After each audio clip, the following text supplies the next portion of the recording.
saya mau update perkembangan project saya di minggu yang kemarin. Saya mulai aja langsung dari project yang pertama, project Hercules.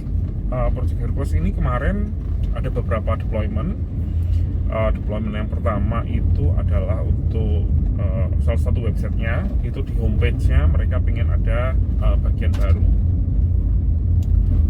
dengan menggunakan link ke Amazon dan lain sebagainya, jadi shopping section gitu ya.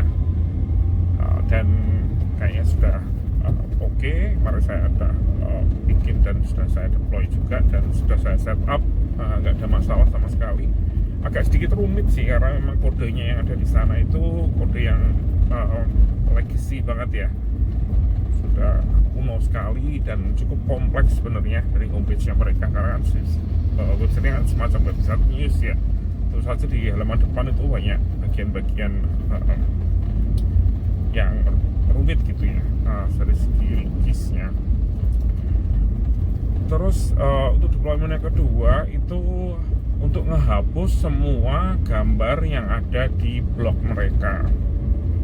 Dan ini blognya bukan blog utama ya, jadi ini blognya dari kontributor mereka. Mereka sudah punya blog dari kontributor ini sejak tahun 2000-an, 2007 kalau nggak salah, 2008 sampai terakhir mereka masih menerima itu tahun 2022. Yang jadi masalah adalah mereka takut kalau terjadi apa-apa, terutama untuk copyright, di mana gambar-gambar dari yang disubmit oleh komunitas mereka ini itu kan mereka belum ngecek satu persatu ya, apakah gambarnya itu mereka punya izin atau tidak, apakah ada copyrightnya atau tidak, dan lain sebagainya. Jadi daripada kenapa mereka minta kita untuk hapus semua. Dan akhirnya kemarin saya sudah tes ini di staging, terus kita hapus semua, terus mereka juga nge-review dan mereka juga oke.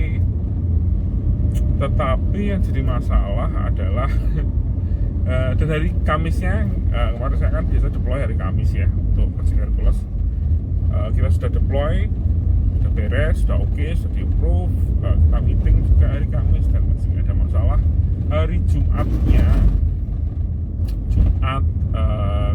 Jumat pagi ya, kalau dari saya sih Jumat mungkin jam 10 jam 11 malam, ada urgent dari mereka bahwa ada beberapa gambar yang hilang di websitenya.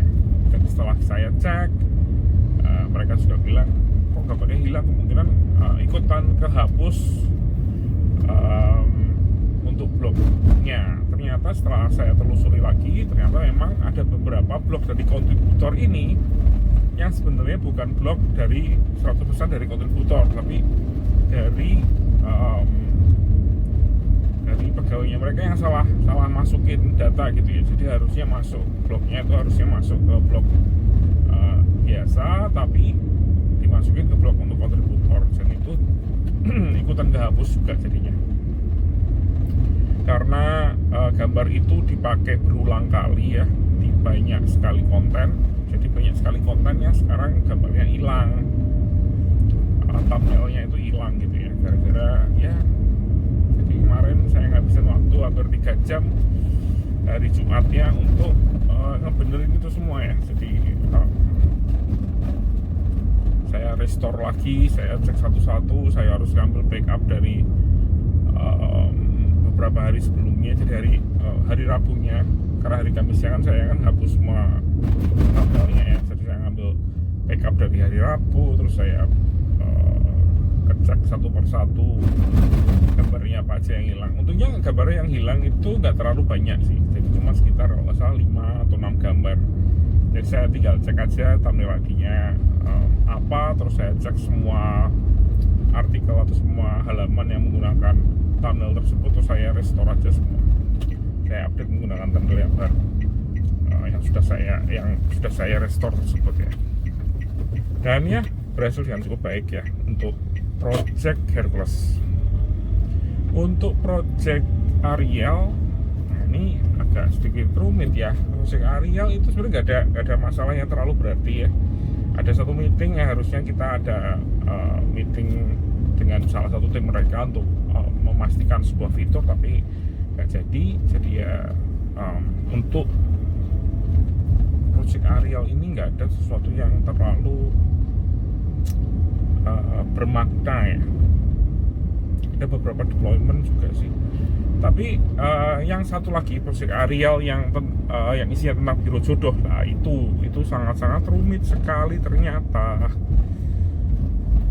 Itu memang benar-benar proyek yang gila, yang ngapain bikin serumit itu gitu ya. Dan yang jadi masalah bukan hanya karena proyek itu rumit ya, tapi proyek itu nggak ada dokumentasinya, setupnya itu seadanya, tapi proyeknya tingkat kesulitannya itu cukup tinggi gitu. Jadi untuk mengubah sebuah fitur baru, dimana untuk mengubah sebuah fitur atau menambahkan fitur baru itu harus ngecek semuanya, dan semuanya itu kayak miss gitu ya. Karena memang dari segi logik untuk bikin semacam matchmaking atau kayak semacam biro jodoh gitu ya, kayak misalnya Tinder, itu memang nggak gampang ya. Karena kan harus ada setiap orang atau setiap member itu harus punya data sendiri-sendiri, dan setiap kali mereka melakukan sesuatu misalnya kayak semacam chat, itu harus ada datanya sendiri. Kalau ada yang ngeblok misalnya user A ngeblok user B, itu juga harus ada datanya sendiri, ada metodenya sendiri.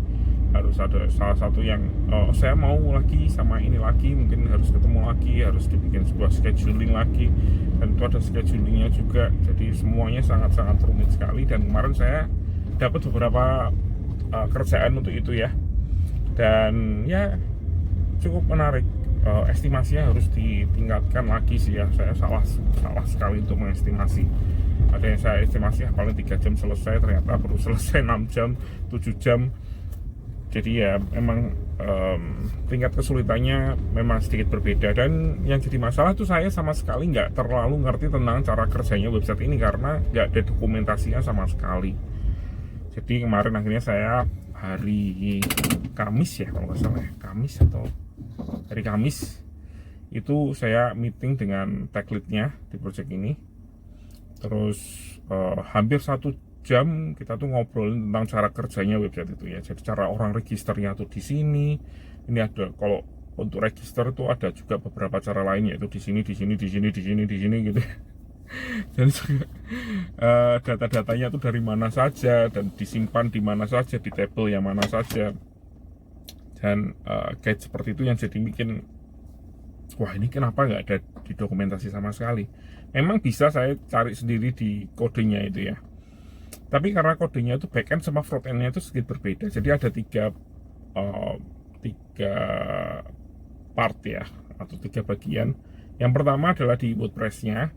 Ini itu sebenarnya lebih ke administrasi untuk adminnya mereka, jadi untuk pegawainya mereka. Jadi di sini mereka bisa ngefilter, bisa nge-matchkan orang gitu ya. Misalnya ada orang A dan orang B, ini kelihatannya bisa dicocokin deh. Itu dari segi adminnya itu bisa mencocokkan mereka dengan manual.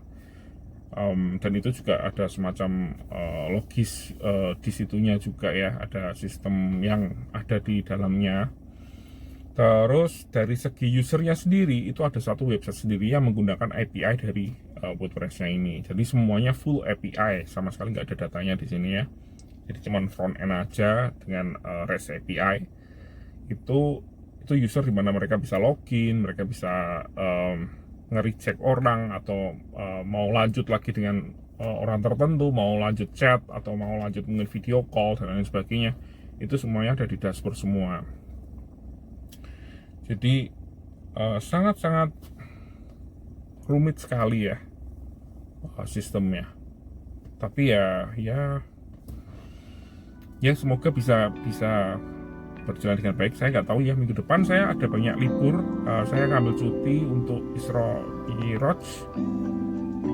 Terus juga ada tahun baru Cina. Jadi saya juga ngambil cuti juga. Iya, kita lihat hasil nanti gimana minggu depan. Semoga aman semua ya.